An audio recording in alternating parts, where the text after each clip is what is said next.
This is a big one that's going to be sending ripples through the world of combat aviation. An Israeli Air Force F-35 fighter is claimed to have shot down an Iranian Yak-130 light attack trainer aircraft over the skies of Tehran just a short time ago. This would make it the first time ever that the American-built F-35 stealth fighter has shot down a piloted aircraft in its 10-year operational history. It's the first time this has ever happened. The claim has triggered a war of claim versus counterclaim, with Iran claiming that it has shot down an Israeli fighter. But an official statement from the Israeli Air Force has said that an F-35I, I stands for Israel, called Adir, which is basically a modified version of the American F-35 with some Israeli equipment and weapons on board, has reportedly shot down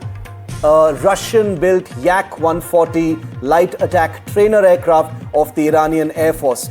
Very, very important, very, very significant. It also signals that the Iranian Air Force, despite being bruised and battered, is doing everything it can to even put rudimentary aircraft into the air in an attempt to create a combat situation and to defend Iranian airspace against US and Israeli fighters. But this is a big one, and Aditya has more on it for us. Aditya, the Israeli Air Force has been up in the air for ever since this entire operation began on early morning on Saturday. An F-35 shooting down Yak-140 over the skies of Iran is big in terms of combat aviation history, but it also tells us that the air battle is still very much on. Well, absolutely. It's unprecedented that it has happened in the Iranian airspace. Even though the both aircrafts cannot be really compared, you would know much better on those technicalities, Shiv. But clearly, the F-35I of the Israeli Air Force has targeted air-to-air Yak-130, which is an Iranian aircraft and fighter jet in this particular case. And this happened early morning. Today is the fifth day of the combat of the Operation Epic Fury and Roaring Lion that have been announced respectively by US and Israel. We've seen devastation all across Tehran and all other areas. But this particular incident is phenomenal in many ways, that the F-35 has hit out at an Iranian manned aircraft and that has gone down. Clearly, it says a lot about the strength with which Israel and US are operating. There's, of course, no comparison, but in many ways, the Israeli Air Force continues to operate from across the Iranian airspace, and their main objective remains to completely, end any capability or capacity that the Iranians may have to launch missiles. So all those launch pads are being destroyed completely, and the air defense, wherever necessary, including in Tehran particularly, is being destroyed. And Aditya, a very quick follow-up to that. The tempo of Israeli Air Force operations is still appearing to be pretty high.